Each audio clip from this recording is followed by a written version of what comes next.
Whoa, a sleeper wide receiver just made the Raiders' final 53-man roster. We're gonna break down who got cut, who made the team, and what are some potential moves the Raiders may make right before the start of the regular season. My name is Wi-Fi Willie, let's break this down. One player who emerged out of nowhere during the final preseason game against the San Francisco 49ers was the special teams returner plus wide receiver Tyreek McAllister. You may have seen him make an amazing return for a touchdown that was really one of the biggest plays of the entire preseason. And prior to this final preseason game, nobody even knew this guy's name. The fact that he was the best returner on special teams made it seem like he had a good chance to make the roster. But in this final preseason game against the San Francisco 49ers, we saw him make more plays in the receiving game on offense. Not only was he making routine catches, but he caught a long bomb from Carter Bradley, where the wide receiver Tyreek McAllister made an adjustment and was able to have one of the biggest splash plays on offense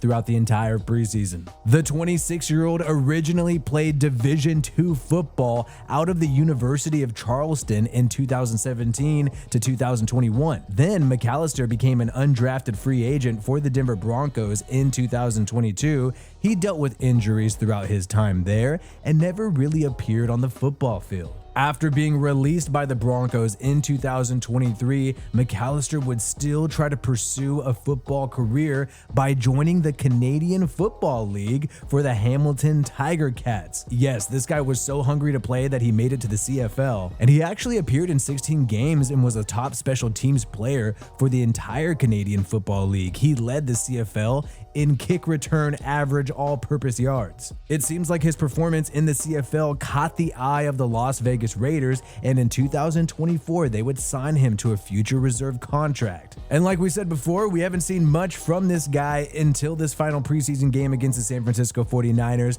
and this was enough to make him one of the 6 wide receivers on the Raiders roster, making the final 53-man roster cut. And I just think this is such a cool story, man, seeing a guy who was in Division II football, CFL, finally make the Raiders roster for an NFL team. And honestly, he had some amazing speed. I could imagine the Raiders incorporating this guy in their offensive game plan in addition to special teams. The Raiders also had some surprising cuts at the wide receiver position. Christian Wilkerson, who's been on the Raiders for the past few years, was released by the Raiders as they tried to make their final 53-man roster cut. And also Jalen Guyton, the former Charger who had a connection with the Raiders general manager Tom Telesco, who was the former Chargers general manager. Well, he was also released, and so the Raiders wide receivers are 6 right now. One of them also being the undrafted free agent in 2024, Ramel Caton. This guy played with the Tennessee Volunteers with the current Patriots backup quarterback Joe Milton. Maybe Caton could convince Joe Milton to leave the Patriots and join the Raiders right now.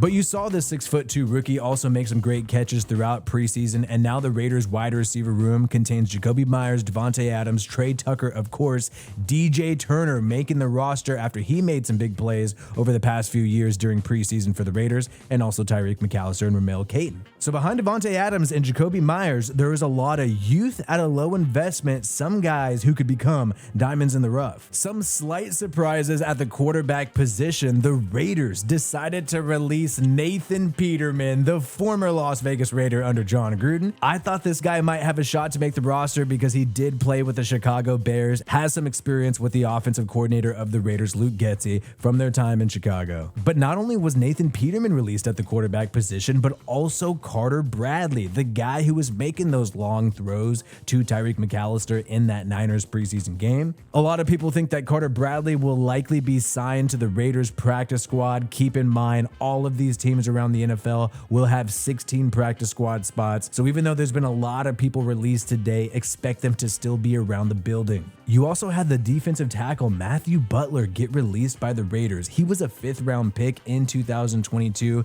coming out of Tennessee. And unfortunately, he did not make the roster this time. He was on the Raiders practice squad last year. You could anticipate him joining the practice squad this year. The Raiders also released Sam Webb, the undrafted free agent. He has been on the Raiders roster since 2022, and due to injuries, he has played some significant time in regular season games. So I was surprised to see the Raiders move on from him, but that just shows that they have some more young talent in the cornerback room. In terms of the corners, obviously Nate Hobbs, Jack Jones, and Jacorian Bennett will be the starters. And shockingly, the Raiders did keep Brandon Faison on the roster.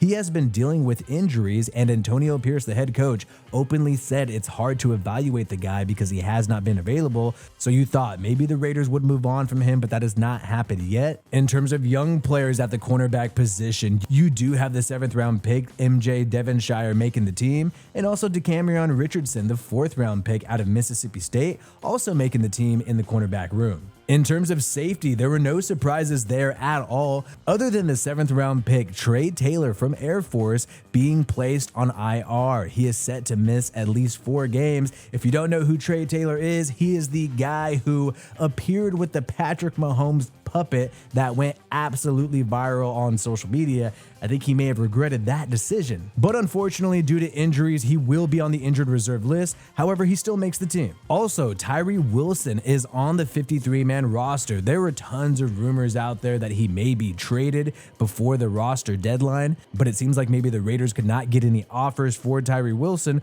But it seems like maybe the Raiders aren't shopping Tyree Wilson. Maybe they're going to ride this season out with this former 1st round pick and see if he could turn it around and be a serious contributor for this defensive line. Or maybe they shop him at the trade deadline. Who really knows? But if I'm being honest with you right now, there was really no surprises in terms of who the Raiders cut, who they decided to keep on their 53-man roster. The only thing that's a little odd here is the fact that they have 7 linebackers on the roster right now. Amari Gaynor was a sleeper undrafted free agent who did make the team. I think he's a lock, but expect the Raiders to potentially move on from one of these guys. Typically, teams only keep 6 linebackers on their roster. Also, we do have some light Brady news. It seems like the owners are not going to vote on Brady potentially buying 10% of the Raiders. Keep in mind, he was teaming up with Richard Seymour and some other investors to purchase 10% of the Las Vegas Raiders this year, and they're not going to vote on that. Some people are wondering why.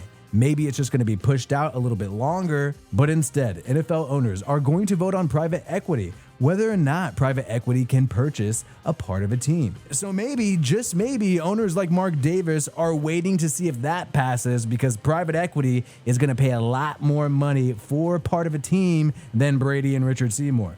Time will tell. There are a few players available on the trade block, mainly at the quarterback position, and that is coming out of the Cleveland Browns. Jameis Winston, former Saints and Buccaneers quarterback, now on the Browns, is available for trade, along with Tyler Huntley, the former Ravens quarterback who was a backup to Lamar Jackson. Both of these guys are available because the Browns are going to roll with Dorian Thompson-Robinson. I don't think the Raiders are going to keep 3 quarterbacks on the roster. Maybe they decide to make a play for one of these guys. I really hope it's not Jameis Winston. I think this guy is washed, and honestly, I don't think he ever really had it. But Tyler Huntley would be something interesting that I would celebrate. The guy has some mobility, has played in big games, and if it's a low investment, why not? Let me know how you feel about the Raiders roster. My name is Wi-Fi Willie. Peace out, and I hope you have a good one.